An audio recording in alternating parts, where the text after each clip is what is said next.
What is happening, everybody, and welcome back to another episode of GKDR. I am your hostess with the mostest this evening, Garrick B. Eaton, and I am joined by not just one, but two of my very bestest friends. As always, starting off with my partner in crime, my co-host, as always, Devin Stanford, aka Brevin the Dude. How are you this Tuesday? I didn't get to. I was not here yesterday, so this is my catch up with everybody over the weekend. Since the weekend, I'm tired. I probably only got like 3 hours of sleep last night, just for no reason. Nice, brother. Nice. I just didn't get sleep. You can see it, dude. I probably got 3 hours of sleep. I need to go to sleep after this. That's right. Just crash as soon as the episode's over. It'll be all good. That's the reason why I asked if Ernell could record tonight. Yeah, because I'm gonna go straight to bed after this. He texted me. He's like, "Hey, could you record GKDR for me?" And I was like, I'll trade you one for one next week since I have to record 4 pieces of content. So well, I already planned on doing GKDR anyways next week, so that's not a problem. I know. I have 4 outside of that though because I have to record. Well, the episode topic that I thought was this week that I also thought was 2 weeks ago is actually the one we're doing next week. And I've been so good at the schedule lately, guys. I'm the best. We're doing splash damage next week, and I'm gonna handle splash damage. He's gonna take splash damage for me, so we can. I won't be there for that, but because the other ones make more sense for you to do because you're hosting Shipwreck. You know, you're our DM, and 20,000 Films is like I don't even have the assets or the setup for that because you're like, hey, you have things. Yeah, no biggie, ain't no thing.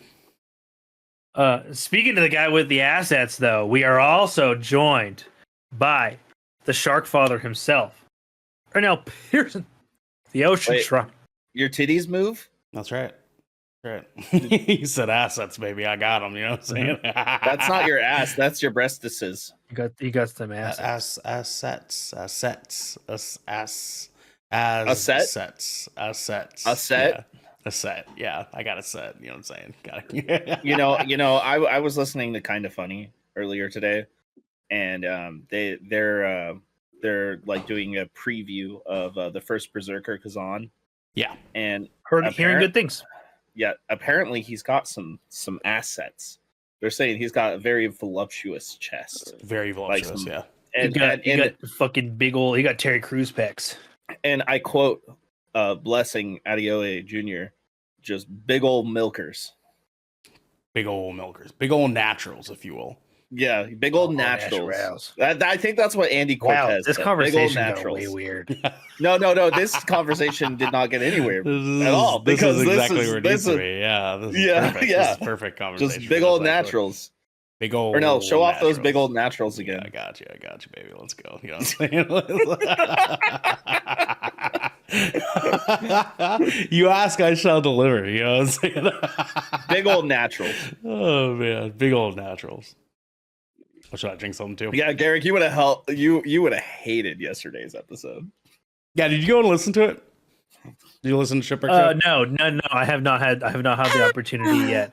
I had it's a good one. I had a pretty busy day at work. Yes, today. Excuse me. And I was really tired. What the fuck are you doing, Devin? Turtle orgasm sounds. Yeah. You ever think that we've all heard that video, but so I didn't realize that's what that was. You know, like how I've always been like, if food is half the orgasm of sex, why not just eat food twice? Sure, that's a thing. I said that. Yeah. Yes, he said. Yeah, we determined yesterday that like the Teenage Mutant Ninja Turtles, that's why they like pizza so much. Yeah, because they appreciate the food orgasm, if you will. Yeah. Mm-hmm. Because they always want pizza, like all the time. Cheese pull, you know what I'm saying? Orgasmic. Yeah. Orgasmic. I did eat a whole like Mr. Sicilian pizza before this, so I'm definitely gonna crash after this episode. Do those even have a good cheese pull? I don't imagine that they do. Nope. It's good cheese, but it's not like a huge cheese pull, but it's very good ingredients. Better ingredients. Papa John's. No, fuck Papa John's, dude. Yeah, fuck that racist piece of shit. You know what I'm saying? Yeah, fuck that guy. Oh man, Dude, fuck all the ever racist since he pieces was of shit. like, ever since he like came out as racist, I was like, I feel so much better now about eating Domino's all the time when it comes to ordering pizza. We're gonna be getting into some racist piece of shit today, that's for sure. I got lots to say to them tonight for this review. I'll tell you what. Oh, I was about to be real concerned, dude. You had me like scrolling the fucking news articles. I was like, what did I post? I was like, did I? Well, I was like, maybe I didn't vet this shit as well as I thought I did. Did I fuck up? Like, I was like, maybe I don't know what we're getting into today. No, but. All right, apparently I will need to go watch the Shipwreck show. I will. I'll probably queue that up and see what you guys chatted about. But yeah, the reason I wasn't there is because yesterday I actually got to go to my very first ever professional sporting event. I've been to and when I say like professional, I mean like pro, like an actual like legitimate pro athlete. I've never been to like any of like the national leagues of any form. Like I've been to lots of AAA ball, but never had the chance to go see an MLB game. But yesterday, for the first time ever, I got to go see an NHL game, and it was Utah Hockey Club. I still fucking hate that name. We're working on it. I really hope Utah Hockey Club. I'm really hoping we get Mammoth. Mammoth would be pretty sick. It was us versus the Red Wings, and holy shit, was there a lot of motherfucking red in the crowd last night, dude. Like so much fucking Red Wings like gear in the stands, man. And the game was actually really, really quite full.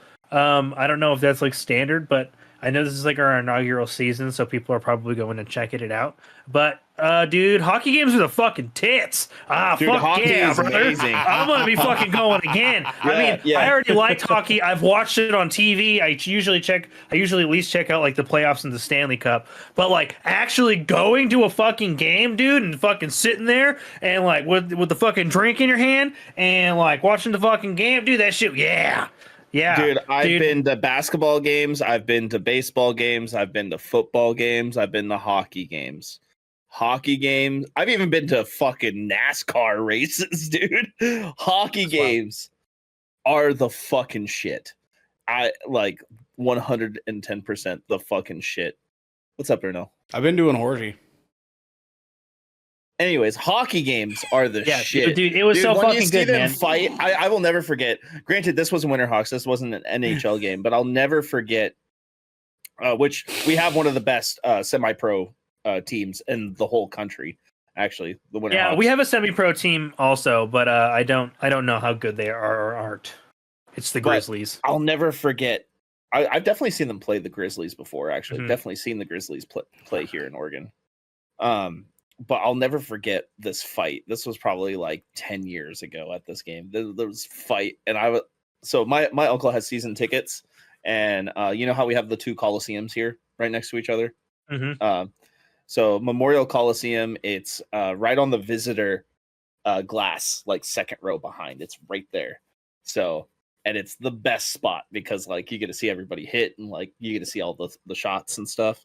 And I remember these guys got on this fight right there, and this guy hit this dude so hard that blood splattered on the glass and across the ice with one punch. It was like like watching Daredevil when you see blood come out of somebody's mouth. Like a cinematic moment in this fight. Dude, basically, I saw that legit, like real life, right in front of my eyes, and I was like, "Oh shit!"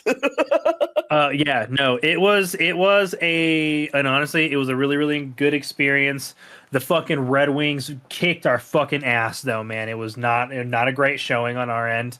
They won their previous two games against, I believe it was Chicago Red Wings, right? Yeah, Detroit. Detroit.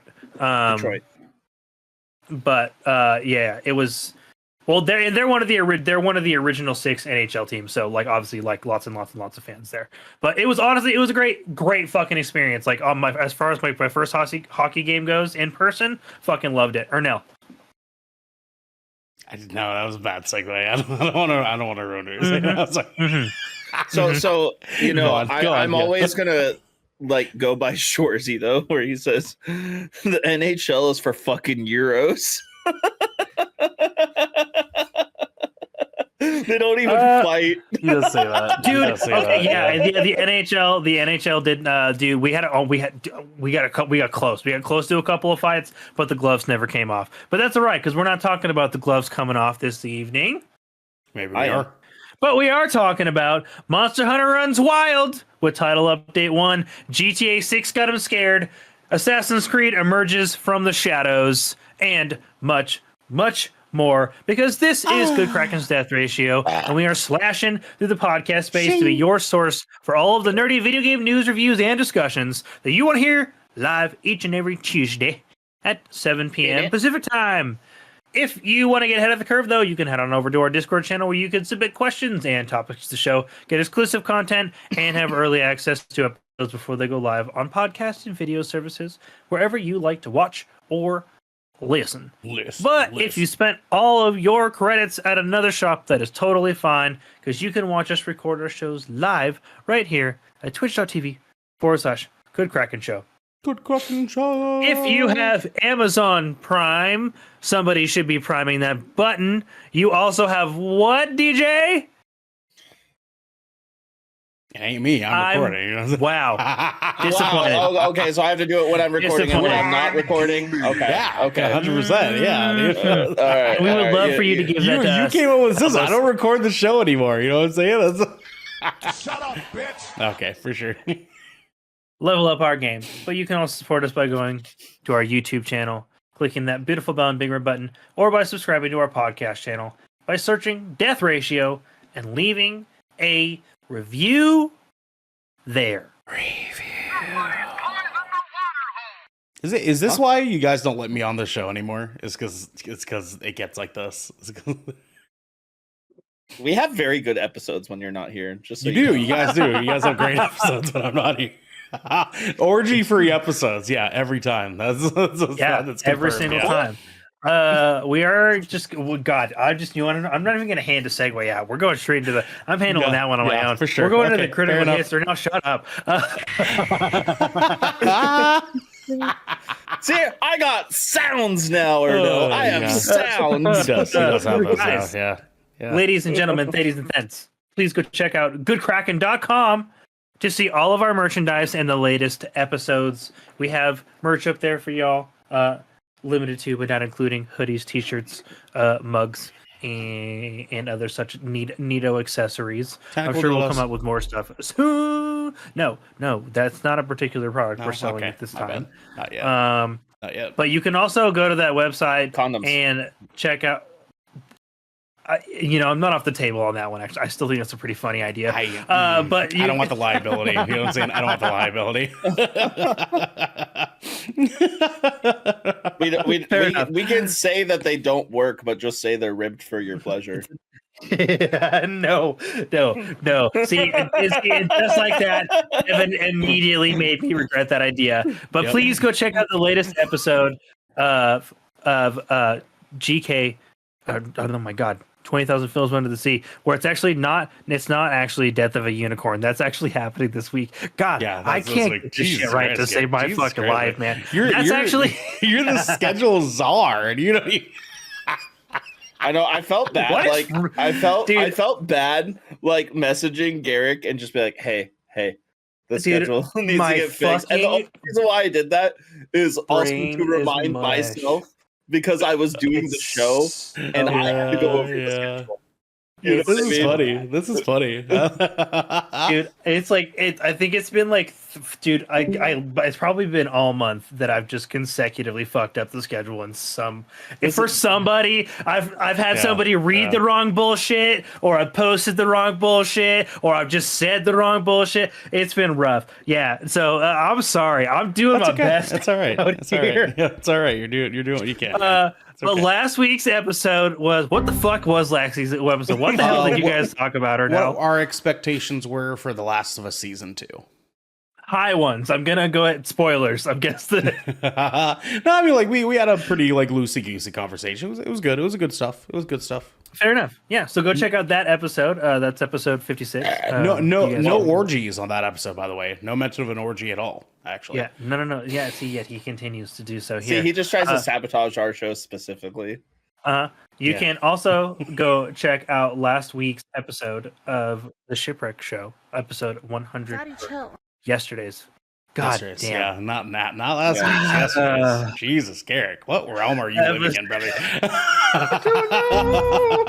That's just Garrick right now. Garrick is existing in an astral plane above us all. Everybody sprung forward, and I fucking sprung the next goddamn month. Like, Jesus Christ. Holy shit, man. Yesterday's episode of the Shipwreck Show, which apparently has something to do with turtles or orgies or turtle orgies based off of the current conversation. We did a bracket tournament of the most annoying things that can happen to you or around you. Just because I want to know what's more annoying to you, Garrick. Is it somebody chewing with their mouth open, or don't say it, because he needs to go watch the episode and then he'll tell us. And you guys at home should do the same. The Kraken document. Yeah, I'll watch the episode and then I'll just come back and answer all of the questions that you guys asked. Yep. You know what I think's really annoying that wasn't on there though, is people who like listen to songs on their phone with no headphones, and then try to like rap or sing over them. I mean, it was kind of on it though. It was kind of on. Not really. Those are two different things. Those are two. Like, is it though? You know what I'm saying? Is it that different? Yes. As someone who's experienced both of those. Yeah. If you guys want to watch whatever this conversation is, go check out episode 161 I have a question for you, Garrick, of the Shipwreck Show. Yes, Tim. One more question. Yes, Tim. Have you ever been inside of a gas station stuck behind somebody for 15 minutes trying to buy a Kino ticket? Not in a very, very long time. Thank you. He has had it though. You know what I'm saying? It's never happened to me. It sounds like such a rare, no. I've 100% had that shit occur to me, where it is like it's like 1:30 in the morning, and you're like, is this this happening right now? I thought this shit only happened in fucking TV, TV shows. They gaslit the shit out of me, trying to make me think that I was the fucking weird one for having had experiences before. It's a very odd, very like niche, like weird thing. Look, you just must not have lived or grown up near that particular neighborhood. That's what are you talking about? I live in Northeast Portland. I'm just saying, brother. I'm just saying, brother. You don't pay inside enough. All right, you don't pay inside enough. No, I think the conclusion we came to is the fact that I just don't smoke. Or vape. Yeah, that'll absolutely do it. Guys, episode 8 of Jesus Christ of the Songs of the Abyss is now available. We're getting through these critical hits. We're chugging along. we are. Listen, I know we're falling off the beaten path. We'll get there. We're punching our way through it. It's all right. We're punching our way through it. We got this. That is now available for y'all. We're duking it out. We are fighting some motherfuckers, talking to animals and things, and squibbles, and shit's getting a little rowdy in them there hills. And yeah, squibbles with 1B or 2. That's for you to decide. But you guys got to go check that out. With that being said, there will not be an episode 9 recorded this week for you early access listeners to have on Saturday, and then subsequently that will mean no episode on Monday on the following after the weekend. That's right. We will be, however, coming back to record an episode as usual next week. So episode 9 might be doing it Thursday next week. We will be doing it. The release date that's what we're looking at. May shift due to some other things, which I'll talk about actually right now, which is we've mentioned it. It's been tossed around. We've been fucking up whether we wanted to do this. We're still doing it. We're still doing it. We are still doing it. Yep. GK Fest is still happening. It is officially happening next week. It is going to be the 31st through the 4th.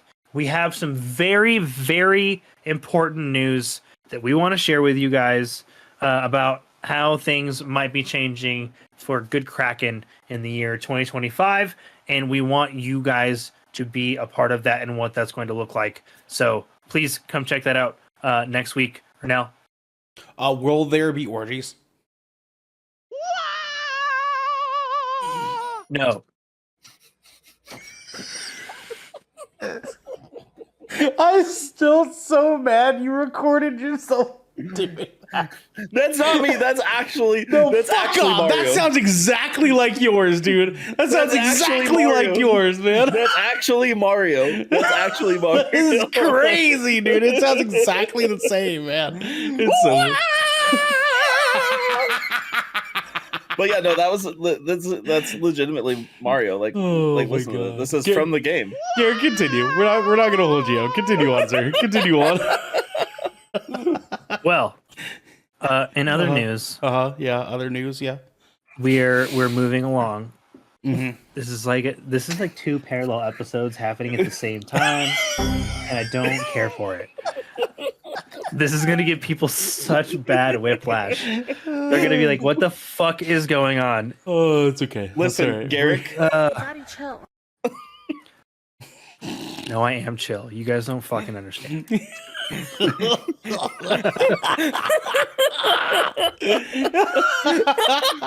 just moving right along, though, into the line of sight, folks. Because we're going to be talking about what video games are coming up next week. Yep. Releasing, as always, from Tuesday today until the following Monday. So in this case, the 25th through the 31st of March, the last little stretch here. And god damn it, baby, am I so motherfucking happy to say that this is brought to you by Game Informer! Let's fucking go, baby. Yeah. Game Informer's back, boys. It's fucking back. Let's go.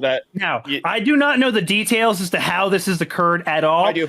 New owners. If somebody wants to share real quick, please do. New owners. Okay, so there's brand new owners. I do not know who the owners are, but the whole team was a part of Game Informer. Yep. When GameStop tried to liquidate it and dissolve it. Yep. Is back. The whole team. So it is back. The same exact team of Game Informer that we know and love. They're resuming physical paper magazines again, which I'm going to jump on that shit right away. I'm about to sub up. That's right, baby. We need to support Game Informer. They're one of the best non-biased reviewers out there. Or no. Not an orgy question. They're also coming back as an independent journalist company. So they are officially independent, even though they have new owners. They're allowing them to make their own decisions as a business. Fucking great, dog. Fucking great. An amazing piece of news in 2025 for the gaming industry. We need to get in touch with those fools, and we need to be like, hey, thanks for your calendar. Do you want to come on for an episode? Want to come? You want to come on an episode? Yeah, I think let's reserve that energy for a KF thing someday. Yes. Yeah, maybe. Yeah, that might be. Honestly, I'm purely just super stoked that Game Informer has returned. I thought I switched the link on the thing, but I didn't. I already didn't save it. Maybe we should get someone from Crystal Dynamics on here. You shut your face. You shut the fuck up. This is why we're not allowed to have nice things. They never said it was my fault. Continue, Garrett. Continue. It is your fault. There's honestly, to be completely well, it's honest, either that or it's the clip of Garrick just going, I just pissed. I was going to be like, I was like, as much as I would love to just fucking drag her now through the gutter on that, I am equally as fucking guilty of that shit as I'm like on the fence there, you can say it's the whole team. You could argue it's the whole team. Fuck you, Ernell, it's you. It's your fault. It's my fault. Us as a collective, we're not for that group. What games are coming out this week? Guys, what games are coming out this week? According I got the website to Game Informer. Oh, we're like 20 minutes behind. Shut up. This week, coming out, we have Breakout Beyond on PlayStation 5, Xbox XS, PlayStation 4, Xbox One, Switch, and PC. Available 3/25. We also have Spilled, available on PC March 26th. Is that Al? Okay, no, sorry. AI Limit on PlayStation 5 and PC March 27th. Atomfall on PlayStation 5, XS, PlayStation 4, Xbox One, and PC on March 27th. I Have No Mouth and I Must Scream. Okie dokie. We're just going to open that in another tab for later because Daddy's interested in that one on the title alone. PlayStation 5, Xbox Series XS, PlayStation 4, Xbox One, and Switch. Like, what? That looks... Yeah. Oh, it's yeah. It's based off of that book. I remember now. I am probably going to play that. We have Enzo coming out on PC on March 27th. Oh, wait, I might have mispronounced that. Enzoy? Enzoy. Yeah. Enzoy. Yeah, That's the Enzoy the on March Sim-ish PC. type, like hyper realistic Sims. Yeah, thing. I double take that and I was like, no, that's not right. That's coming out on PC on March 27th. We have Karma, The Dark World, shitty Thor movie, PlayStation 5 and PC coming out on March 27th. We have The First Berserker Kazaran coming out on PlayStation 5, Xbox Series XS, PC, March 27th. And Post Trauma coming out on PlayStation 5, Series XS, and PC on March 31st. That's right. To round off the month of March. Lots of great games coming out with lots of super fun stuff to come in April. Come, my lady, come, my lady. No orgies in this release calendar. One thing I just want to point out: Atomfall is getting really good reviews. It's not like Fallout per se. It's more it's more detective work and a survival like RPG. Is what it is. So, I've heard it's got some people have some shifting expectations on it. Just because of like they were expecting a little bit more Fallout, I think, but I'm glad that it seems to be carving out its own space in like that sci-fi RPG genre. But Devin, will you please tell the folks at home what we're rolling on into next? Nope. Can I just say I thought I'm so sorry, by the way. I thought I muted myself before the burp. I definitely just burped straight into the microphone like a bitch. My bad. My bad, everybody. My bad, dudes. Anyways, I wish this was filled with tequila. I'm distracted and I don't really know how to segue this. So it's the minute meta. And it's taken us a fucking minute to get here. Yeah, it sure is. That's it for sure sure is. It sure is. Girk, are you reading this whole article? Oh yeah, maybe. Oh yeah, I am. Are you going to be good? Because I can read it. I can. You know, I can read good. it. I'll happily read it if you guys want. I got a mouth. I know Garrick lives in this like extraterrestrial reality. So I like to offer. Anyways, we're talking about news now. We're getting straight into it. Lives. I hope Monster Hunter Wild, so that I have more things to fuck. And you just fucking asked me if I was gonna be good. Go, Garrick. Go. Ignore him. Monster Hunter Wilds Showcase, March 2025. Everything announced for Title Update 1. This is coming from Eric Van Allen at IGN, and my name is Garrick. Capcom hosted a Monster Hunter Wilds Showcase today, spotlighting everything coming to its latest entry in the Monster Hunter series. Alongside a look at Title Update 1, we also got news about more cosmetic DLC, more surprise editions, and the next title update on the way too. God, I got to burp. Wow, we're all burping on stream. That's crazy. Yeah. Title Update 1 arrives on April 4th, 2025, as a free update for all owners of Monster Hunter Wilds in tandem with the launch of several pieces of free and paid DLC will be going live as well. A new hub will expand the hangout potential for hunters. New armor and cosmetic pieces shake up the fashion game, and more fearsome monsters await on the horizon. Now we've got a date, details, and more for the next big update in Monster Hunter Wilds. What part of the update are you most looking forward to? Let us know, because we're about to get into it. A new hub for hunters, right? The showcase starts off with a look at the new Endgame hub for hunting parties. Dubbed the Grand Hub, there are plenty of new things to do in the area. Feast together, arm wrestle, or listen to the diva sing at night. There is also a barrel bowling mini game, which you can obtain vouchers through various activities and more rewards to be earned through it. The Grand Hub can be unlocked once you're Hunter rank 16 by talking to Tetsuzan and Suja, the Peaks of Accord. Mitsusune arrives, as confirmed. The big addition for Title Update 1 is the bubbly monster Mitsusune. It's got swift tail strikes, water jets, and many other moves to burst your bubble when it arrives in Title Update 1. Once you've reached Hunter rank 21 or above, head to the Scarlet Forest and talk to Kanya for the quest. And of course, there's some new gear to make from the hunt. Additional other hunts on the way.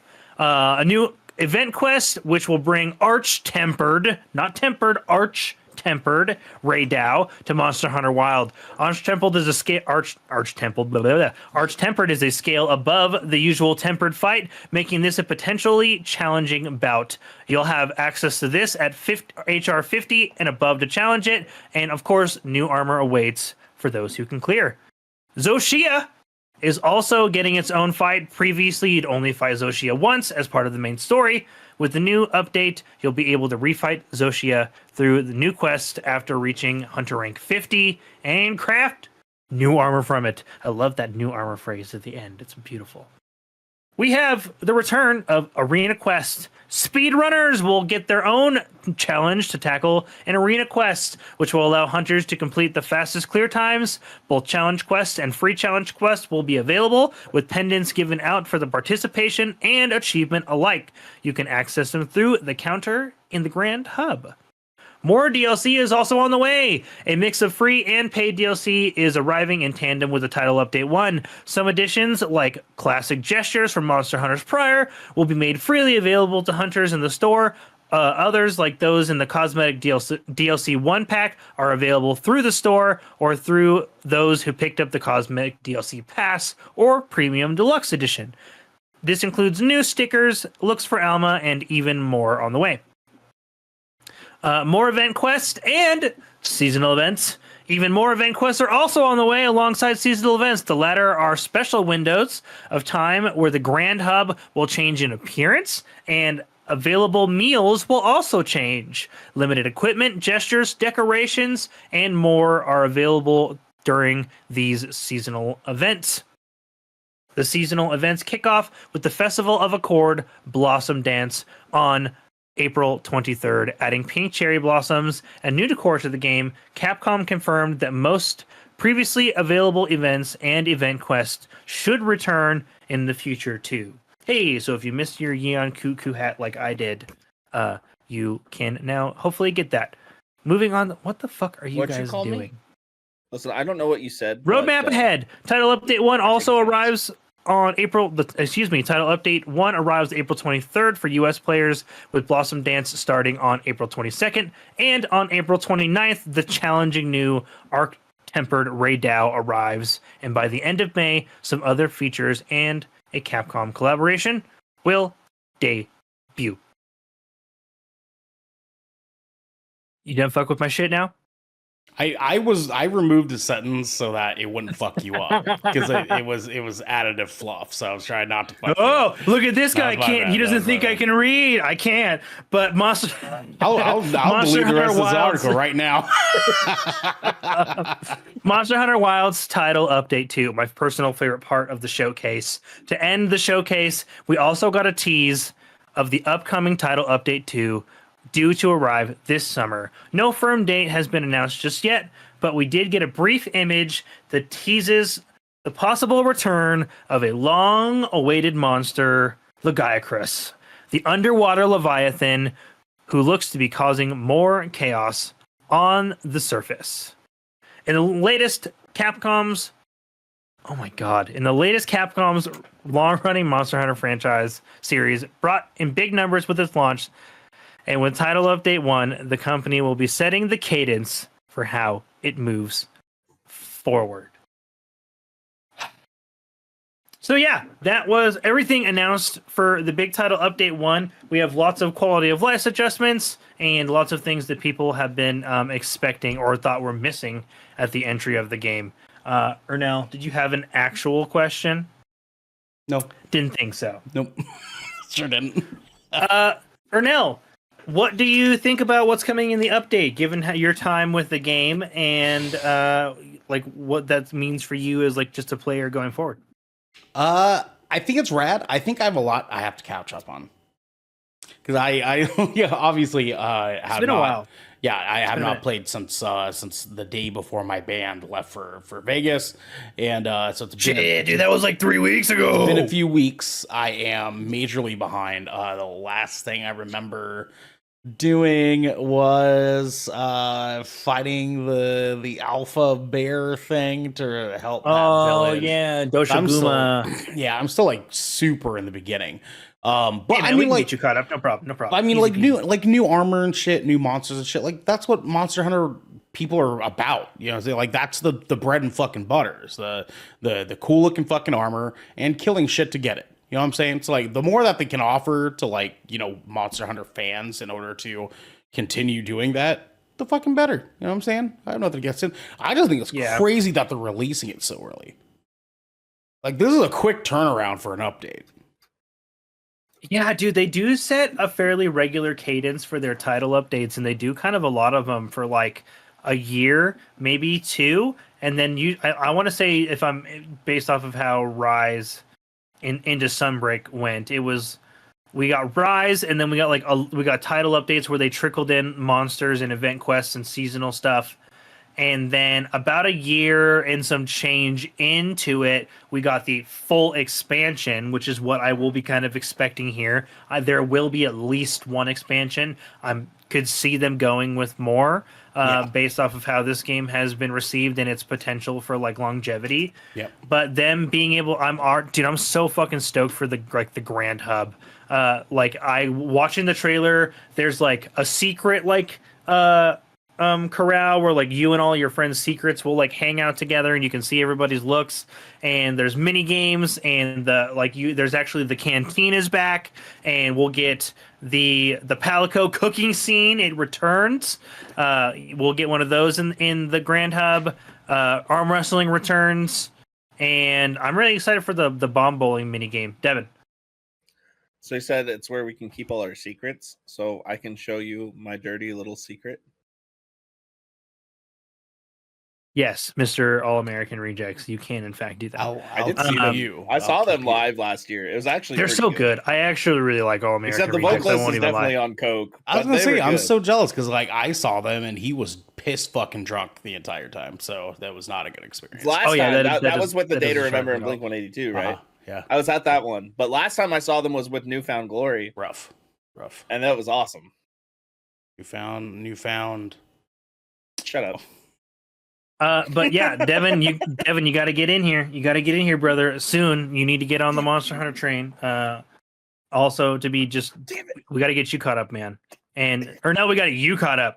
I just need everybody to be playing Monster Hunter. Everybody come play. I'm happy to do it. I just gotta. Like, I just feel so behind. You know what I mean? But here's the nice thing. I hate the idea of like asking you guys who have not Devin, but like you and like Gio and you and all y'all to come in and help my lame ass catch up. You guys have already done this like 8 fucking times. No. That's the best part of it. The way that like the story progresses for you as a player, we all get together, we get in the squad hub, right? We get in our link party, and you fuck off and you just go do your shit. And then suddenly 20 minutes of cutscenes later, a quest posts, and then your homies just swarm up, bang the fucking shit out of this monster until it's dead. That's what I'm talking about. Bonking and banging and slashing and swanking. Yeah, dude, you fuck it up. Monsters. Mm-hmm. Yeah, he does. Right? You schmang that monster, dude. Just schmang it. And then you schmang. We disperse. You go back. You fuck off again. 20 more minutes of cutscenes. We get another random notification. We go right back to hunting monsters. And we can do our own thing while you're in the cutscenes. Like it's so intuitive. that you just keep progressing. As long as you log in, keep going forward. Every time you get a quest that actually starts, it just straight up tells us. Like, boop, little notification that, like, you posted a quest. And they're like, oh, time to go. And then we just know to join on you. Easy peasy lemon squeezy. Come gang monsters. That's yeah, dude. It's so every time so I post nice. a quest, it's just like. And honestly, exactly. Maybe I'm. And just then like honestly, a little high rank is traumatized, high rank. Like high rank is just high rank at that point. Like it doesn't matter like what whatever you need, man. Like at that point, we're just in it for the love of the game. We're hunting the monsters, we're grinding the gear. We are more than happy to just like, what do you need? What are you farming? What's on your wish list? Like that's how we engage with the communities. We just all help each other like target farm stuff. That's the nature of the game. So getting you to the part where you get to enjoy that is like something that I want to make sure happens. All right. Well, because I mean, this is the most enthusiastic I've ever been about a Monster Hunter game. So don't be traumatized like that. Like we are there to help you, and we love. I love to help new hunters. It's like us get into like that. Like I genuinely enjoy that experience of the game is helping new players. Listen, I'm not a new hunter. Because I have other experience. No, but I pretty much am, you know, and so that's what he means about being traumatized. Like I've had so many times that I've gone to play a multiplayer game with like friends and stuff, and either A, they just stopped fucking playing it because they weren't as into it as I was, or B, I started falling behind, asked them to try to help me with it, and none of them were interested in helping me do it. Because they were busy doing their own, you know, stuff, which is like understandable. Like I get like not wanting to like cut out your own time for grinding and shit like that, but it really makes it like not like makes a person not want to play a game when they're like friends are like so far ahead. Literally, you know? I literally just texted Gio, and you wanted to, dude. This is how instant dude. I was just like, would you help Ernell hunt through his story, not even giving a time. He was just like, absolutely. I'm eating dinner right now, but we can play after. Like, dude, we are in it to win it for the love of the game. We want to play with you. Man. All right, man. Well, I'm excited for it. So obviously we're enthused. Lots of new stuff coming up in Title Update 1. This has just been like a very, very big release this year. They're already getting a big smashing update out. I couldn't help but geek out a little bit. I got to pick the news. So we talked about Monster Hunter. I cannot fucking believe you guys just did it. Devin, please read the next article. I'm gonna read the next article, but what was the kind of armor? The fuck is that? Oh, you can't read it? You can't read it on the notes, Garrett? No. I'm gonna ask what the armor was that you said like 7 times because I felt like I should have been taking shots while art tempered. Arc tempered. Yeah, arc tempered. Yeah. It's they like said it so many times in that article. I felt like I monster. should have taken a shot every single time. Yeah, I did list it a lot of times. But do people have been kind of complaining about like the difficulty scaling of the game? So they're just like, hey, yo, arc tempered means stronger. So I think people are just like, this is happening. Devin, please. That was my fault. At least 3 major publishers are ready to delay games just to avoid GTA 6. This is coming from Scott Robinson at Insider Gaming. All eyes in the video game industry are watching to see when Grand Theft Auto 6 will release. The potential impact on the industry is expected to be very large, but several publishers planning to release games around the same time are ready to delay just to get out of its way. Not surprised. According to Christopher Dring, the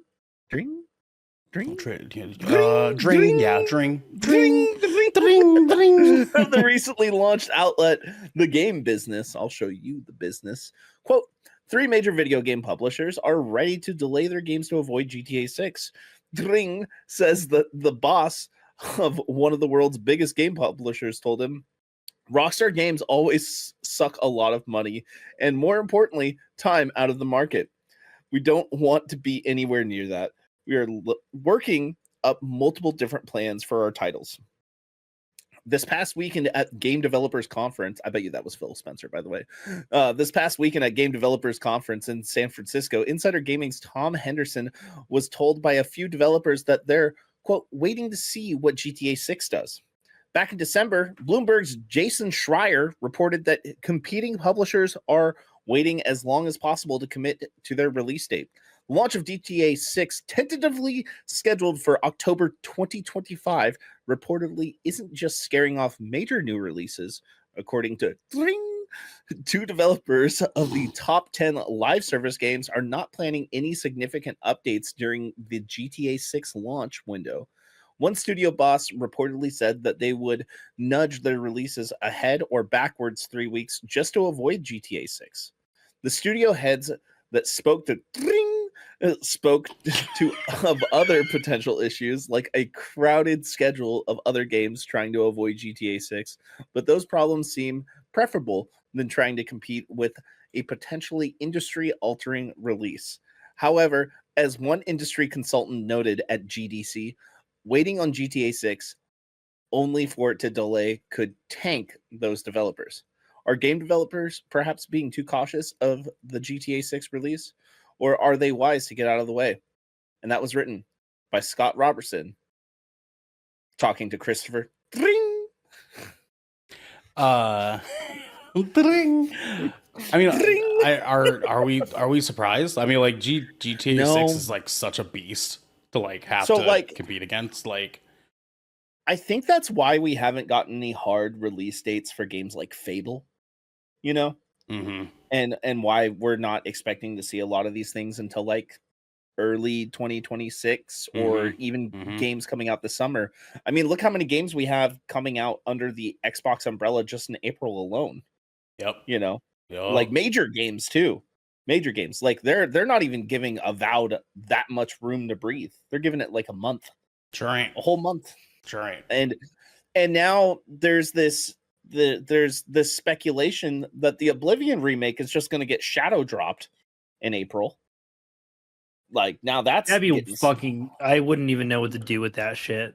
I don't think it's a bad idea personally to just do that. I mean, because it's not actually a major release. I'm one of those people that like genuinely kind of really liked Oblivion, maybe more than I should have. Oh, I love that game. I'm from what's been explained about it from the people that know. Again, this is not any official commentary from Bethesda or Xbox, but the game mechanics have been updated, and I believe it's in Unreal Engine 5 now, which could be very interesting. That'd be interesting. Because Avowed's in Unreal Engine 5, and the color palette is also very similar to Oblivion in Avowed. Mm-hmm. So I think that'd be cool. I think there's some assets that could, you know, work well together like that. But I mean, that's not what we're talking about right now. But because we got a stacked summer of releases already, and we don't really have any confirmed games for this holiday, which is kind of weird. I'm saying. It's the holiday windows looking real weird right now. Yeah, usually we'll have like, oh, there's a Call of Duty coming out. You know, there's going to be Fable should be coming out around then. What else? I mean, we already know games like Madden and stuff like that. That's going to come out. Ernell. I would argue that these developers are probably waiting for Summer Game Fest before they because as long as GTA 6 doesn't get announced at Summer Game Fest with a holiday 2025 release date, then I'm sure they feel a lot safer about announcing their holiday release date. But if it says some shit like holiday 2025 or December 2025 or some shit like that, they're all gonna just jump fucking ship, dude. And I'm sure that they're fucking waiting for it. Well, and the thing is like, I bet you after GTA 6 gets its announcement, we are going to see an abundant amount of like release date drops. And delays. Devin. Yeah.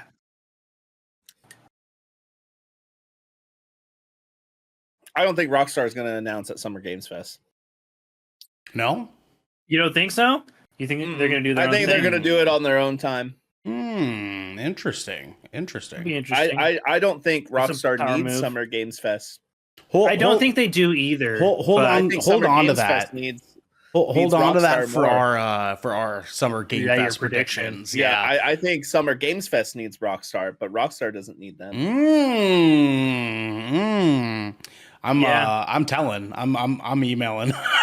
That's fine. Ooh, Email them. I'm just saying, like, it's not like Keeley needs it, but like, you know, that would really give him the edge over I'm snitching everybody. on you. I'm snitching on you right now.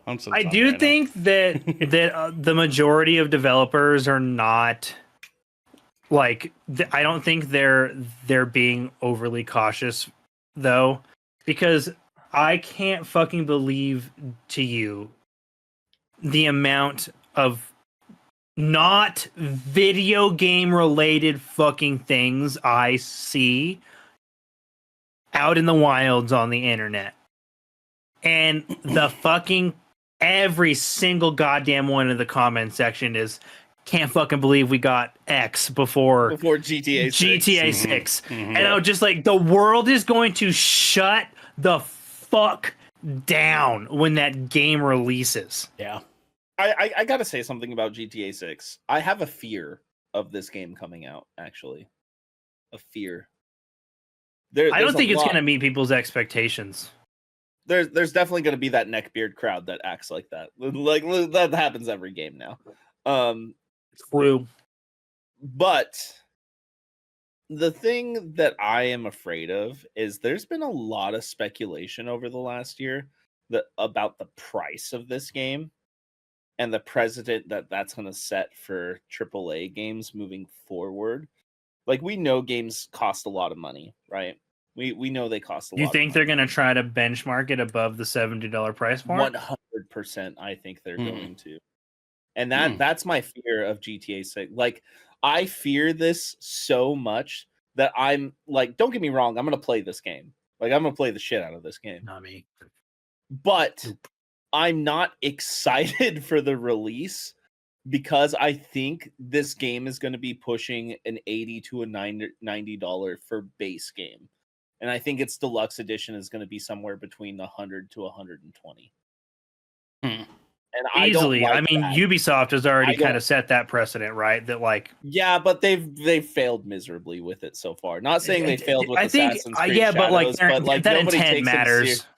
Nobody takes them seriously because they called Skull and Bones a quadruple A game. Okay. Well, no, because we talked not. about this before. Like Ubisoft's made it very clear that they were only doing that to push people towards using Ubisoft Plus.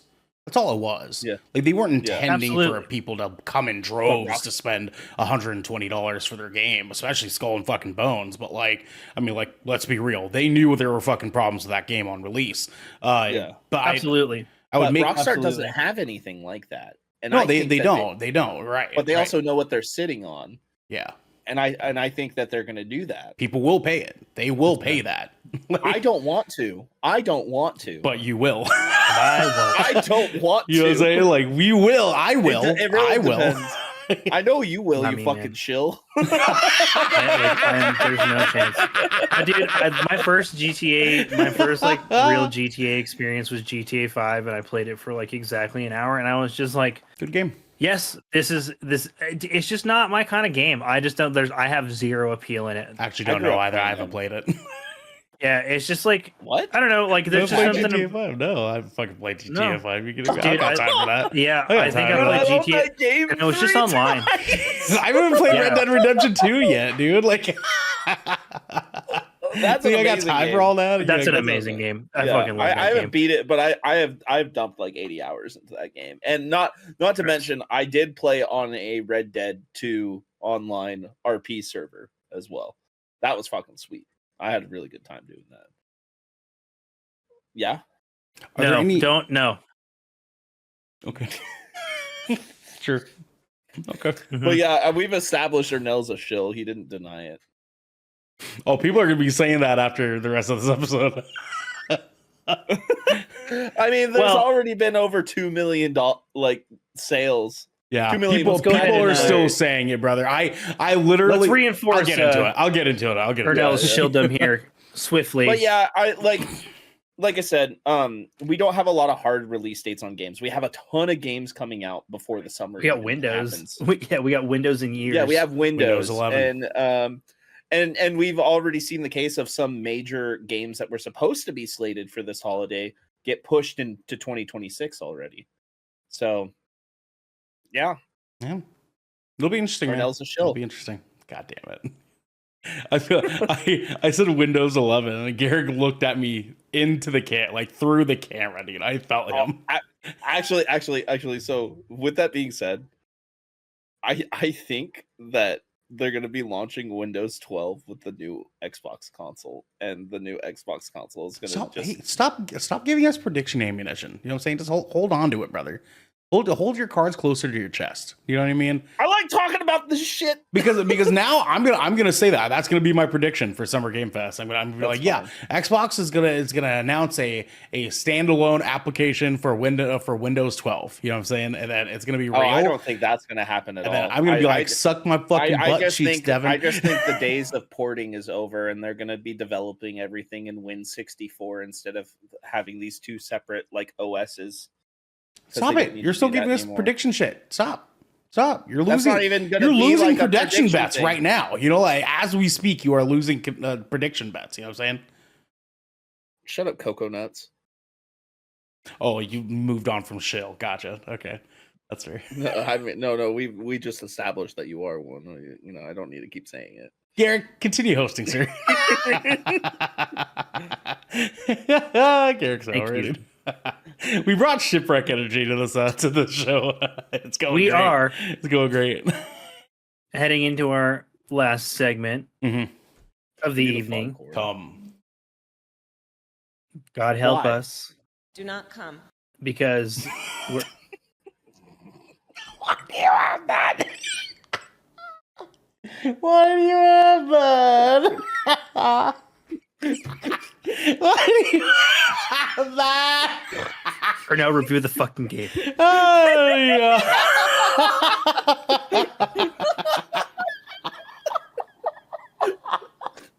Holy shit.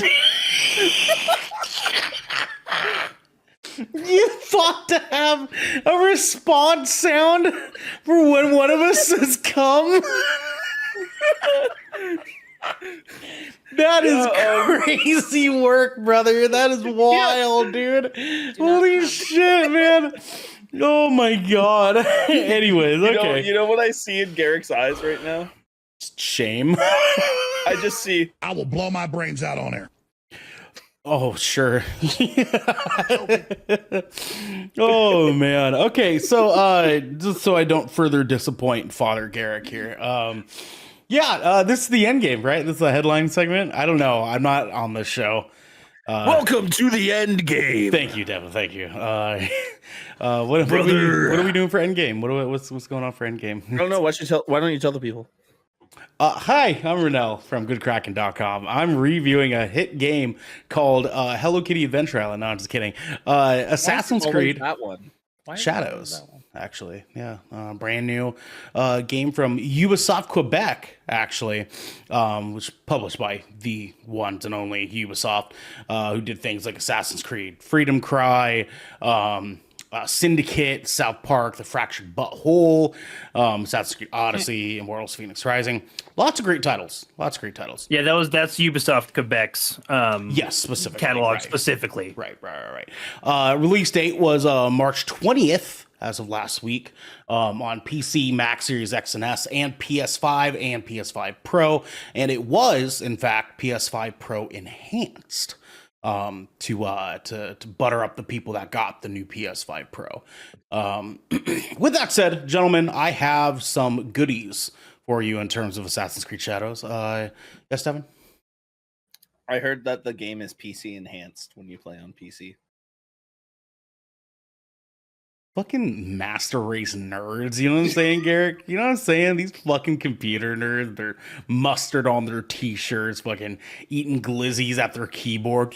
I'm wearing Video game, clicky, white t-shirt, clicky. no stains, bitch. Okay, this fucking guy.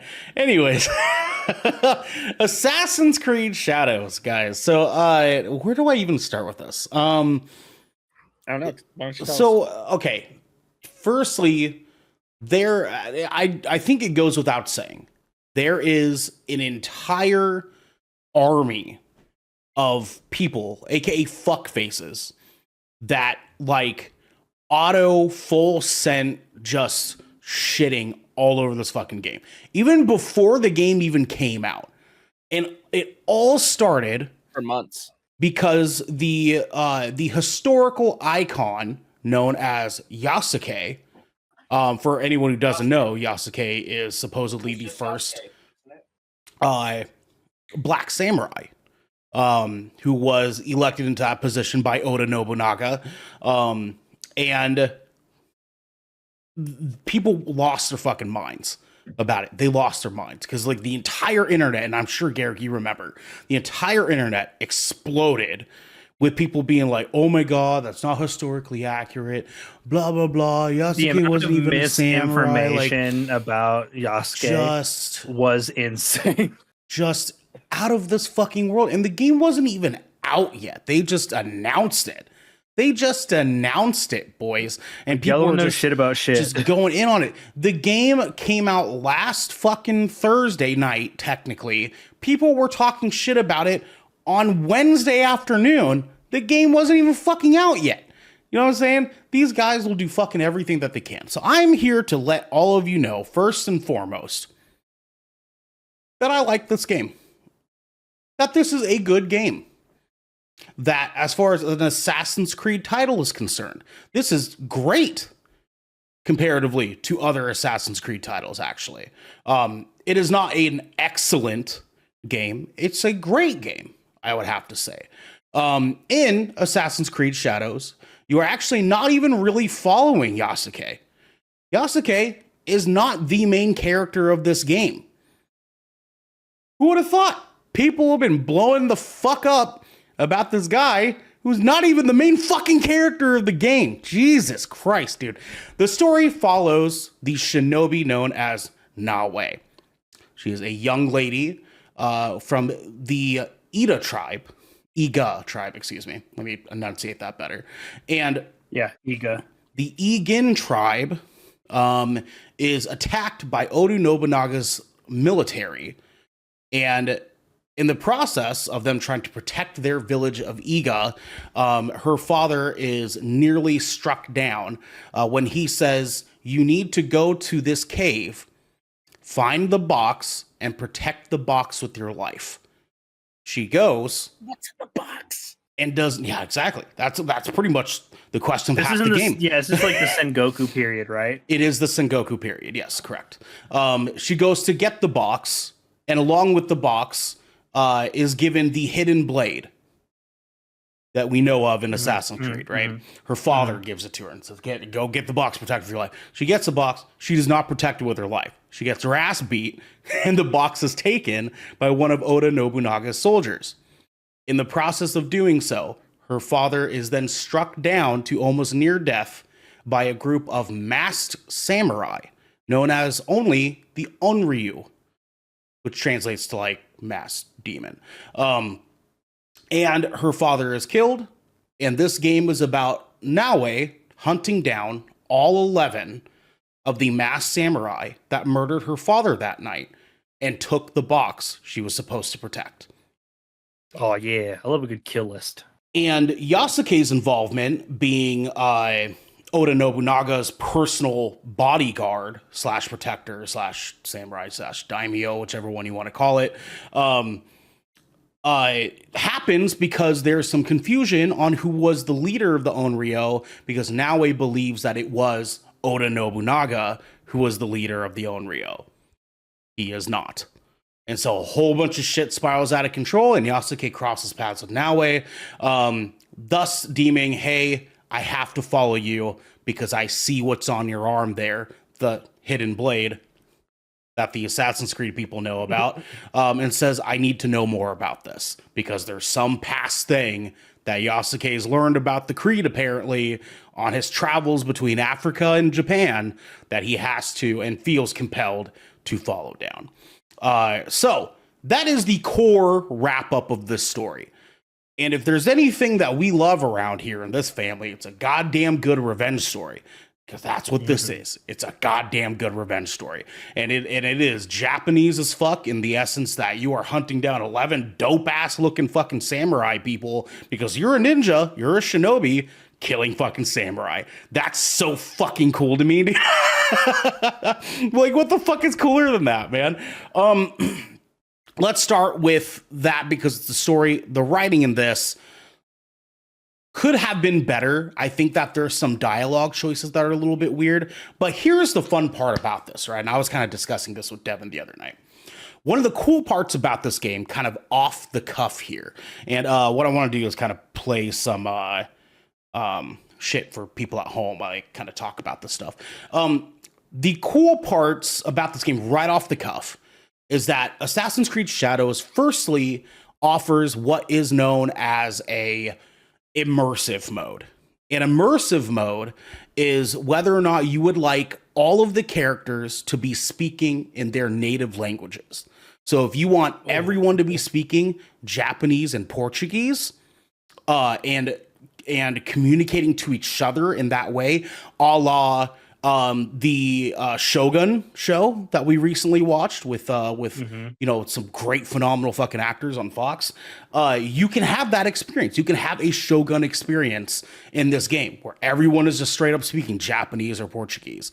And it's rad if you really want to really want to live in this this Sengoku time period and what that meant at this time. Secondly, they also have what is called canon mode, where you can choose to do away with having to make choices in this game and just follow what the developers deemed was the canon storyline. I activated both. I did not want the crazy choices. I did not want to experience the weird relationships and the weird like oddities of choosing trivial options. I wanted immersiveness and I wanted the canon motherfucking story because Assassin's Creed is fucking cool. Okay, that's what I wanted. And they killed it with those options. I think that that is some of the best decision making in terms of Assassin's Creed that they possibly could have made. Devin. I also heard that to kind of help with the RPGifying of the game, that they have an instant assassination toggle that you can put on, so There is. you can like actually Oh, thank instant assassinate again. Yeah. So it's more of a as long as you toggle that, it's more of a perfect blend of like the newer combat system with the ability to still like hide in bushes and hay bales, whatever the hell it is, And that- to assassinate. That is more of an actual disability setting, because one of the really cool parts about this game is kind of how they found a really good way of fusing Ghost of Tsushima, Assassin's Creed, and Tenchu put together into like one cool ass fucking game, because the stealth in this game feels very classic Tenchu, where you feel a lot of pressure to make sure that your movement tracks well in terms of not being seen, that that you understand the stakes of what it is that's going on when you are not stealthing correctly. There's a lot of different things that can go wrong if you don't do that correctly. And then not all the enemies can automatically be assassins. Some enemies, if you go to assassinate them, if they're like an elite enemy, you will take down a section of their health bar, but they will like see you and like throw you over their shoulder and say, haha, not today, bitch. And then you have to engage in like actual combat with them. Now, the beauty of this is that there's actually a ton of really great disability settings in this game. There's tons of different colorblind options. There's tons of different UI options. You can drastically increase the text size. There is a no HUD version. There is an extra HUD version. You can pretty much customize half the HUD. It's really, really great. The amount of accessibility settings that they put into this game, fairly impressive. But what is also cool along with that in terms of the assassination stuff is you have two very polarized characters here between Naoe and Yasuke, right? Because Naoe is your classic Assassin's Creed stealthy shinobi. She's a ninja, right? And so she's also very small and is very young, so she's not as combat hardened as some other folks would be. So she plays a little bit soft, where she will take a lot of hits and get her ass beat a lot, but is wonderful when it comes to assassination missions or missions where you have to be hiding and stuff like that, where Yasuke hits like a fucking freight train, but he's dog shit at stealth. So, and you'll even notice when you do play the game that, and I see it, I'm showing it here on my my B-roll here, Yasuke will actually struggle to climb fixtures that Naoe goes up in half a second. You can see Yasuke actually stumble because he can't keep his balance as well as Naoe can. And so when you're engaging in combat and stuff, his movement is more slowed down, but he has abilities to be, or like the capability to take out half an enemy's health bar in like one hit, where Naoe would take 4 or 5 to do the same. Yasuke also has combat abilities where he can kick a dude, which is it's about to show. He can kick a dude and they go flying like fucking 20 feet through the air. It's fucking crazy, dude. It's so sick, man. But I want to also give people a caveat that when I say that Naoe is the main character, you will spend the first 8 to 10 hours playing as Naoe before you ever unlock Yasuke as a playable character in this game. That is how not really main character he is. So when I see these people talking about it this way, it drives me up a fucking wall, especially because like his character is great in this game, dude. I've seen so many different people making this weird argument that like Yasuke in this game doesn't make any fucking sense because there's people that are treating him like he's not any different or anything like that. And it's fucking bullshit because he's constantly being treated different in this game. And they actually, there's a couple characters that make it a point to treat him differently because they do not like him in this game. In this story, if you will. And there's a lot of really great impactful story beats in here that show the relationship and like what is happening between Naoe and Yasuke, and how that unfolds with all these other side characters that are involved in Naoe trying to get her revenge on these 11 samurai that murdered her fucking dad. There is a lot of great stuff in here in terms of Assassin's Creed stuff. Like I mentioned, it's not perfect. I have some weirdness about the soundtrack in the game. The sound engineering is dope. The soundtrack, the music that plays, it's kind of whiplashy. They have moments where you're going into some combat scenarios that are like major story combat that starts playing rock music. There's some like electronic music that's played in some moments.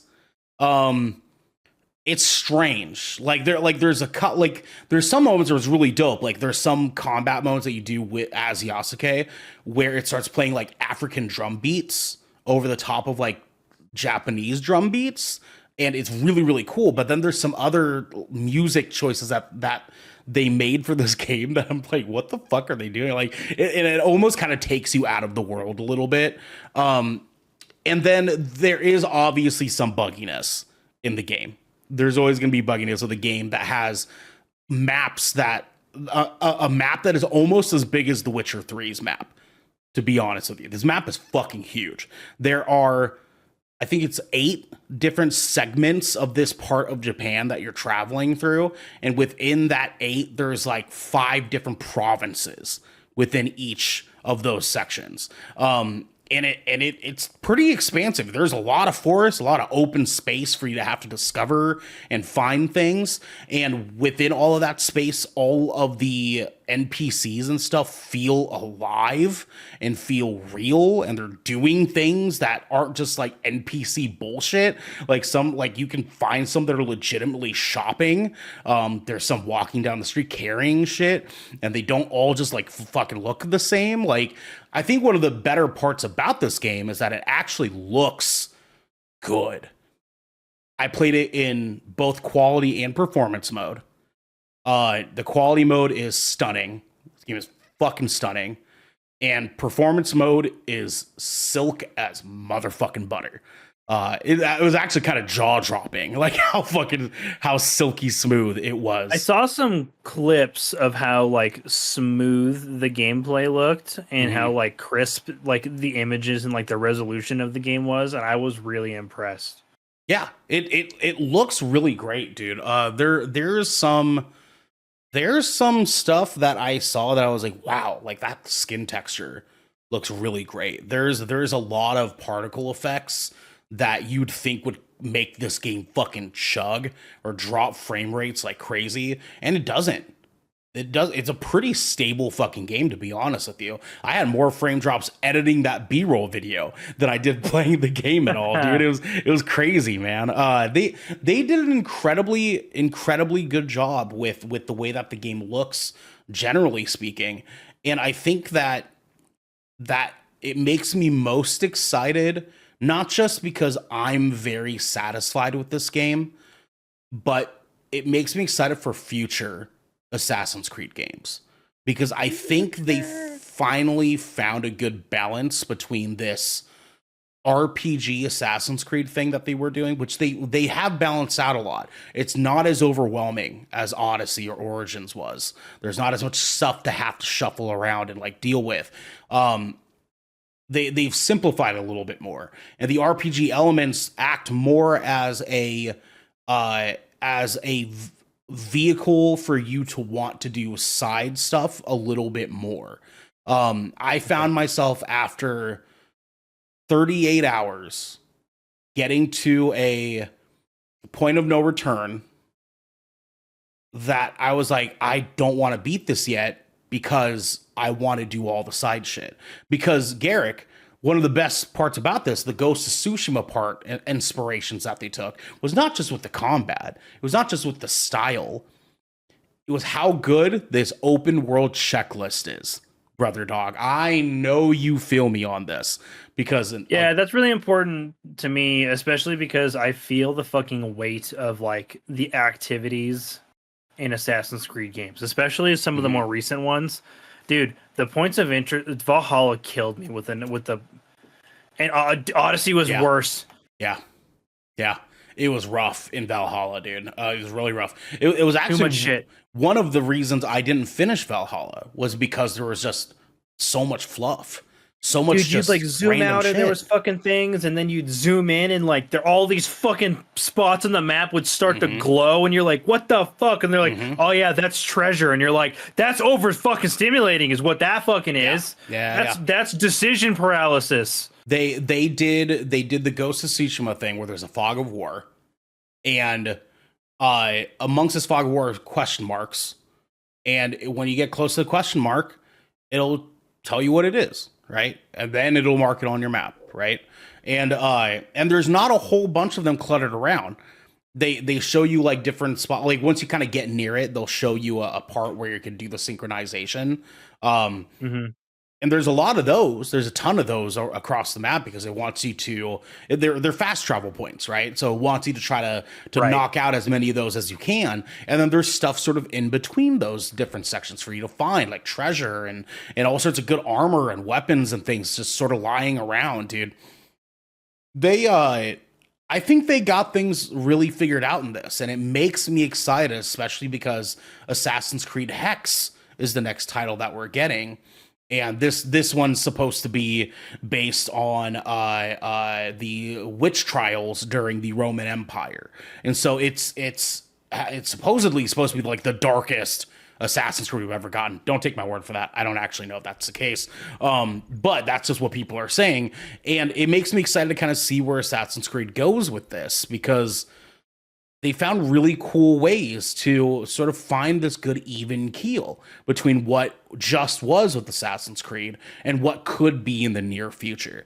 And I think they really, really nailed it down, man. They really fucking nailed it down here. Again, this is not a perfect game.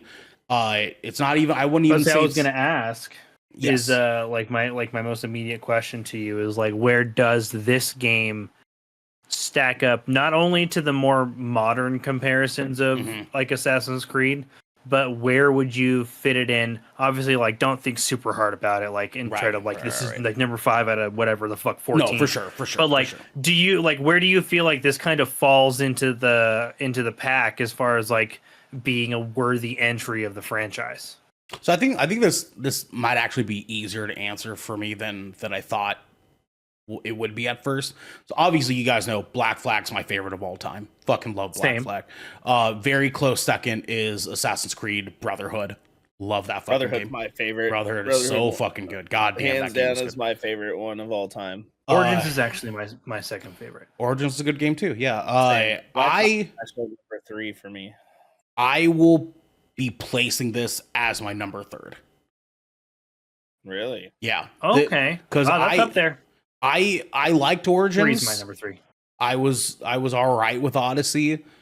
I don't necessarily think this is a better game than Origins, but because Origins is pretty fucking good. Like that was a really, really good entry. Origins is really good. I actually like the Egyptian setting a lot. The RPG elements weren't overcooked like they felt in Odyssey and Valhalla. Right, of course. Yeah, exactly. I think that this holds a better story than Origins did, and the combat and gameplay is not as clunky as Origins was. So this takes Origins' spot for me as the number 3 spot as far as Assassin's Creed games are considered. It is a good game. It is a fucking good game, and I really admire like what they were willing to do for this title that, against all odds, all these fucking people that thought it was going to be garbage, they said, "Hey, we're finally going to take you to Japan." And they gave us a dope-ass story in fucking Japan, dude. And the setting that we've been asking Assassin's Creed to do for fucking so long. Over a decade now. And they finally did it. And I think they fucking did a good job. I really, really do, dude. Like, it makes me happy to be able to even say that.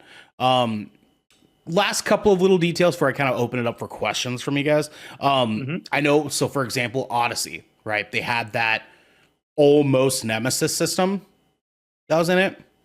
Where like you get, like the gladiators, you can have like the that bounties, kind of like that would come hunt you down. Yeah. And it was real messy, right? Because it was not the Nemesis system, but it was trying to be the Nemesis system. They found a fix for that in this. Instead of doing this weird defunct Nemesis system thing that is not the Nemesis system, it's broken as fuck. They now have a thing where Ronin are hired to kill you out and about in the open fucking world, and they are just elevated enemies that you can fight. They will even try to attack you off your fucking horse if you're riding your horse by them and stuff. They're not crazy strong the way that they were in fucking Odyssey, but they are they are a little bit more than just like an elite enemy, right? And then they sort of replaced the sort of craziness of where this Nemesis could like attack you at. And they added something called Guardian. So there's in different castles that you have to infiltrate and kill elite daimyo or samurais, elite samurai, within the confines of this castle grounds. And you kill a certain number of them. It allows you to unlock a chest that is in the castle that has some crazy legendary fucking armor or weapon within it, right? When you get to later levels of the game, you unlock Guardians, which are super duper fucking hard enemies that all look different, that all fight different, and will randomly appear at different castles when you go to infiltrate them. I had one moment where I went to go infiltrate a castle, was about to assassinate a daimyo, and one of these fuckers ran up behind me and put the fucking brakes on me, dude. It was crazy. So they found really, really cool ways to kind of make up for some of the stuff that they took out of the other games that was similar, but not too much, that we had complaints about. And it was good. It was good. It was a really, really good way for them to balance that out. Yeah. So I guess, boys, do you guys have any questions in terms of the games? Anything that I did not cover or touch on here that you guys need to know in order for you to feel fulfilled and potentially playing this game? No, actually, I was telling you the other day, I've been doing a lot of diving into this game, like looking into it. Microphone up a little bit. I've been looking into this game quite a bit myself recently, over the past few days since it's released. And it's like, Garrick, I really want to play Monster Hunter, but I also really want to play this game now. Yeah. Before this. Yeah, dude. I like I said, I purposely didn't beat this game. I got to the very, very end point of the storyline because I want to go 100% this game. Did you not? Can you not play it after you beat the story? I mean, you probably can, but I just didn't want to find out and fuck up. You know what I mean?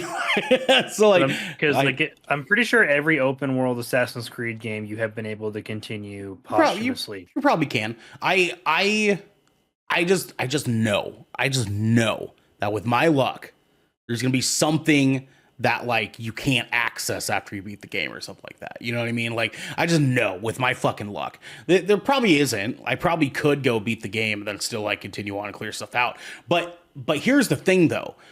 The side stuff you do in this game follow suit to the main storyline so well that it feels like they're actively moving with the main storyline.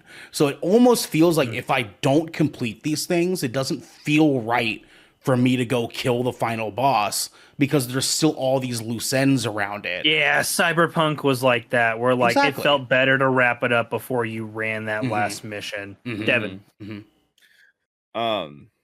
Shit, what was I gonna ask? I was saying the side stuff felt like it moves along with the main story, if that helps any. Okay. Yeah. That was like my experience playing Final Fantasy 16. It was better to play it and do all the DLC before you beat the game. Yeah. Right. I just feel like that's how a lot of games are. It's like with Baldur's Gate, I haven't even finished that game yet because Sam and I have a 200-hour playthrough on that because we're doing everything we can. Yeah. Yeah. How many hours do you have in so far? 38, almost 39. And that was with me golden pathing a majority of it. A couple of hours were from me fucking around with the home base because you can. I heard the home base is sweet. You can customize a home base now. Like you have a home that you can completely. They offer different buildings that offer you different benefits for your character, and you can completely like Sims build out where you want these buildings to be. Like some connect to each other, and there's like decorations and stuff. It's cool, dude. I like it. So they actually introduced that in rad. Valhalla. They introduced that system in Valhalla. A lesser version of it, yes. It was way less in depth though. Like just like how in Skyrim they did that homestead thing, and then when Fallout 4 came out, there was just full on settlements that you could make. They, like, it's nice to see that they've been like compounding their features, right? And that they have in some aspects been doing their best to learn from some of their mistakes. Yeah. At least inside the franchise itself, not necessarily with Ubisoft as a whole, but like I do think that what you're seeing is a lot of like the best of from like a lot of what you described to me about, you know, like the way that like the enemy systems worked, like is, you know, reminiscent of Odyssey, another, you know, game from Quebec. And like the dual protagonists with very different approaches to the way they approach combat absolutely sounds like the twins from Syndicate, which is I actually think is a great Assassin's Creed game. Yeah. And had a I wonderful actually setting. haven't played Syndicate, and I've been Syndicate's thinking about... fucking fun. I've been thinking. I own it. I've been Dude, thinking it's about playing Peaky it. Blinders bullshit. It is literally Peaky Blinders That bullshit. sounds fun. That sounds. I Yeah. just feel like Syndicate The- wasn't talked about a lot. I It don't wasn't. think No, it went super under it the radar. wasn't talked for sure. about as much because it was the title following Unity, which everybody unanimously kind of was just like, "Fuck that game." I heard that Unity is actually pretty cool now. I've heard that. Dude, from no, people. it's because people are Make fucking no mistake. jaded as People fuck, are dude. Like, people are flipping the script and trying to now pretend that they didn't actually hate the shit out of that game. This is what the fuck is going to happen with this game. People are shitting all over it right now because people are fucking mad that you couldn't play as a man in Japan because they just wanted another fucking Ghost of Tsushima, I guess. And they're all pissed off because you're playing as a woman and the second main character is a black guy. They were just all super fucking pissed off about it. 5 years from now, these people are going to be jocking this fucking game because this game is actually good. And they're just ignoring it for Reddit points and 4chan points with their fucking butt fuck friends. Fucking rage, babe. Hey, what's wrong with butt fucking? Nothing. Oh, okay, so here's my question. But Here's when my, you do here- with hate in your here's heart. my question here. Yes, sir. What kind of precedent do you think this holds or shows with Ghosts of Yote on the horizon as well? Do you think that the community is going to be as negative about that game as they are about Assassin's Creed Shadows, or do you think this is going to be a hypocritical stance that we're going to see from that community? I think that it is slightly fundamentally a different situation. Do you though? Because it is a female protagonist. 100%, 100%. And Yeah. it's not to say that those fuck faces are not going to be fuck faces for Ghost of Yote. They already kind of were, right? Like we saw Ghost of Yote got Absolutely. announced. There, people in the YouTube live stream chat were disgusting. Absolutely. When they were like, "Where the fuck's Jin Sakai? I don't want this fucking stupid bitch on here." Fuck all of them. They're fucking disgusting. What made this sort of a weird one-off thing was I think the only thing that these losers don't like more than women is black men.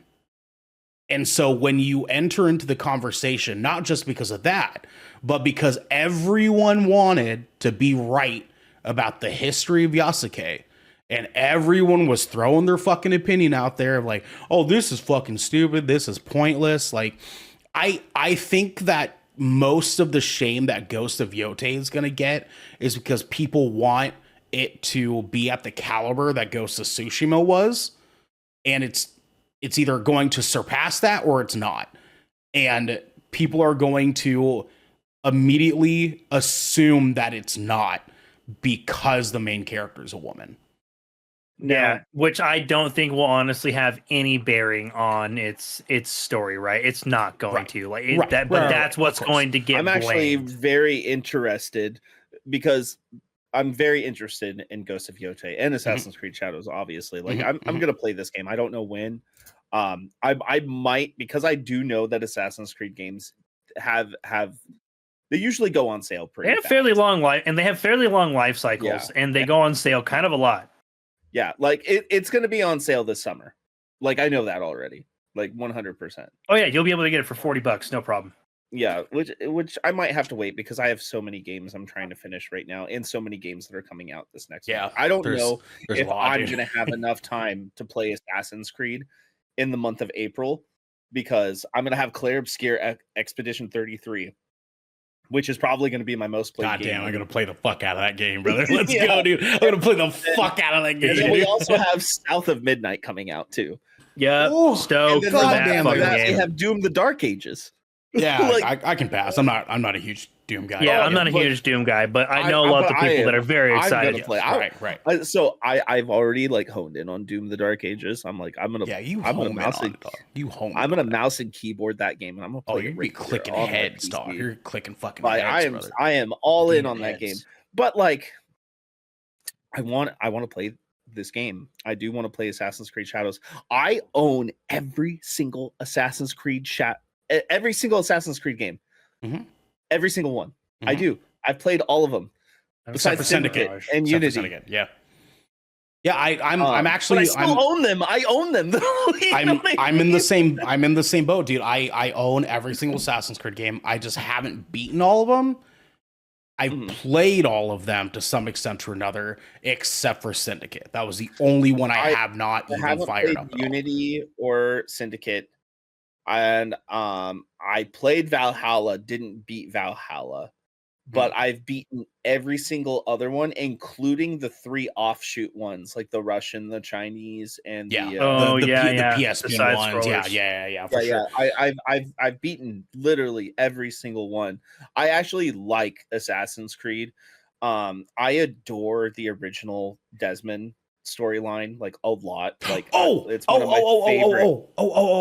I forgot I to know bring this up. there's some Abstergo stuff. I know Yes, there is. I There's gotta animus stuff. I gotta make sure I bring it up for the people at home, right? Because it's not just about us here. Yeah.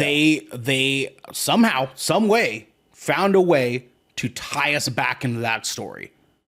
That's kind I of cool. thought Desmond's dead. Not as Desmond. I think though. there's Not as Desmond probably. though. I bet you there's other ways to get us back to that particular story. Because it's there. Like one of the collectibles that you get in this game is directly connotated to the animus malfunctioning and your memories becoming fragmented, and it chops it up really, really well. I'm very interested in how that plays The out. Ezio storyline between 2 Brotherhood and Revelations is probably one of my favorite video game trilogies of all time. Like straight up. Like the one thing I could see that like because that's like S tier like storytelling, honestly, is those 3 games, especially Brotherhood. The only thing I could see that tops that off trilogy wise would be God of War. Yeah, that's fair. That's fair, dude. Okay, so we're getting a little long in the tooth. I know Noobers in chat asked 3-part question: favorite Assassin's Creed game? Black Flag for me. I don't know if you Black guys. Flag. Yeah, Black Flag. Is that it for you? Brotherhood. Brotherhood. Okay, yeah. Favorite Creed song?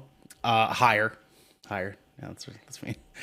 You guys even have a favorite Whatever Creed song? the mainline song is in Brotherhood, I don't know the name of it. I'll just be honest, but yeah, Brotherhood. Yeah, for sure.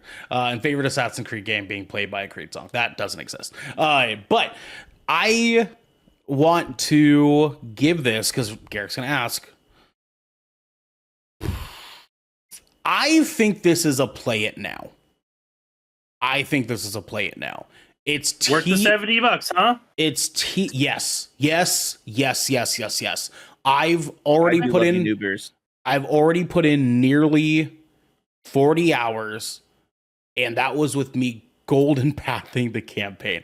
There's so much to do in this game that will make this worth $70 fucking dollars. Devin, yes. I you don't have to go into it in too in depth, Sure. but like, do you feel the Ubisoft open world fatigue? Like just looking at the map and stuff like that. No. So yeah, that's what I was saying earlier. Is that like Yeah, before that's what I think he was with kinda telling earlier. Odyssey, Origins, and Valhalla, all 3 of them, the map is overwhelming as fuck.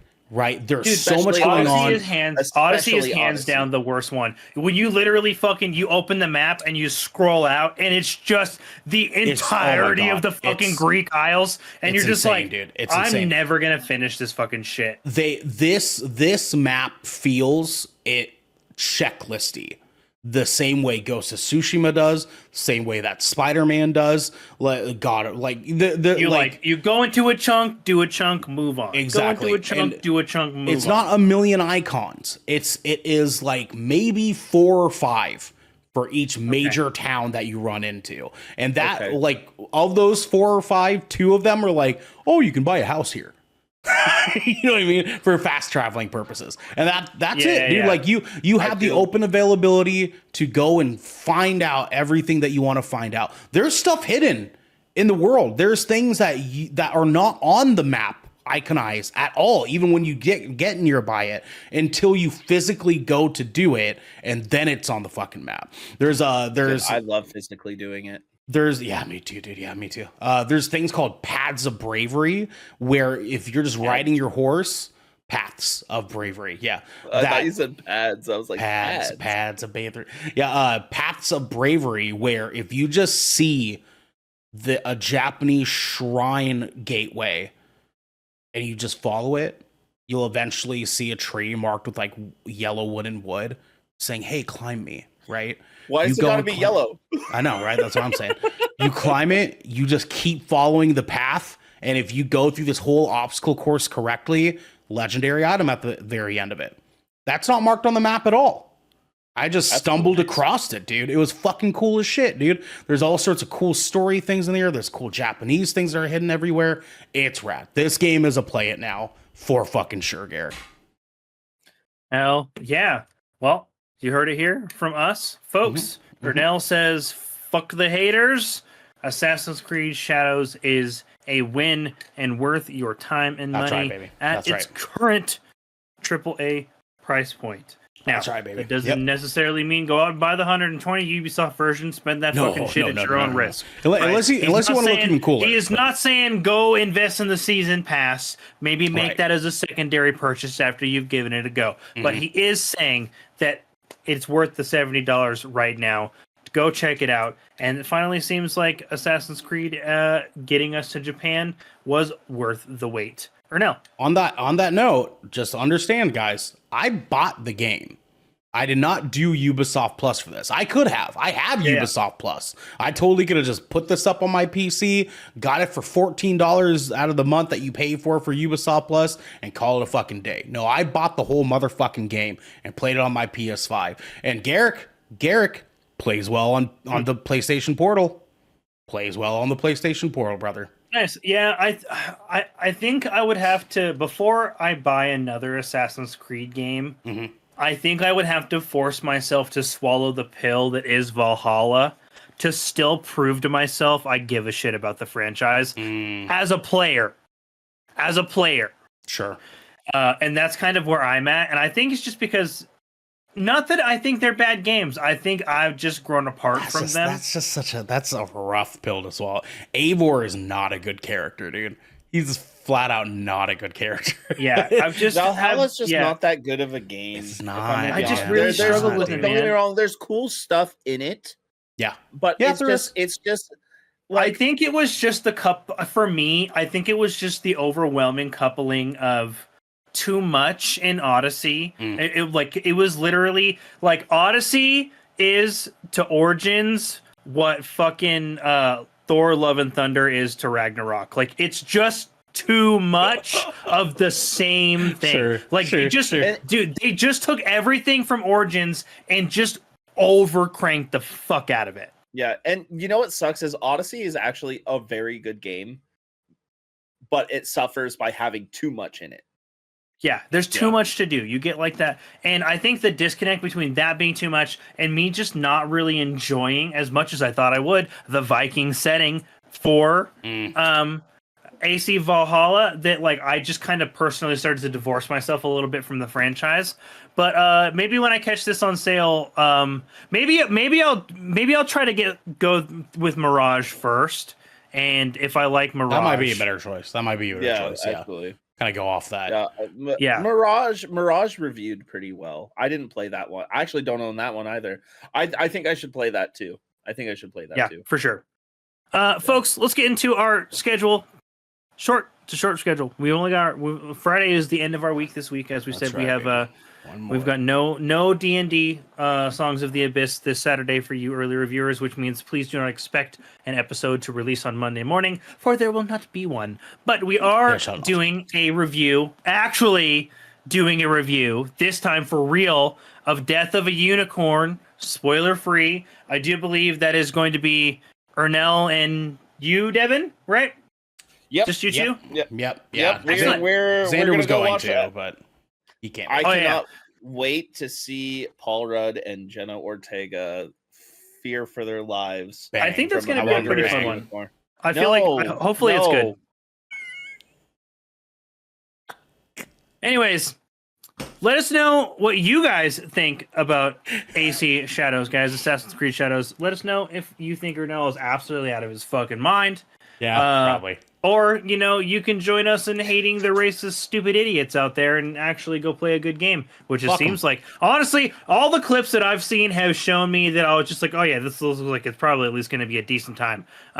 So, yeah, let us know what you guys think about Assassin's Creed Shadows in the comments below, because this is Good Kraken's Death Ratio, your choice for all of the nerdy video games, news, reviews, and discussions that you want to hear live each and every Tuesday at 7 p.m. Pacific time. If you've liked what you've heard, you can head on over to our Discord channel where you can submit questions and topics to the show, get exclusive content, and have early access to the episodes before they go live on podcast and video services wherever you like to watch or listen. You guys can also support us by going over to our YouTube channel, clicking that beautiful bell and big red button, or by subscribing to our podcast channel by searching Death Ratio and leaving a review there. We have to get going, folks, but until next time, if I crash out, just know it was justified.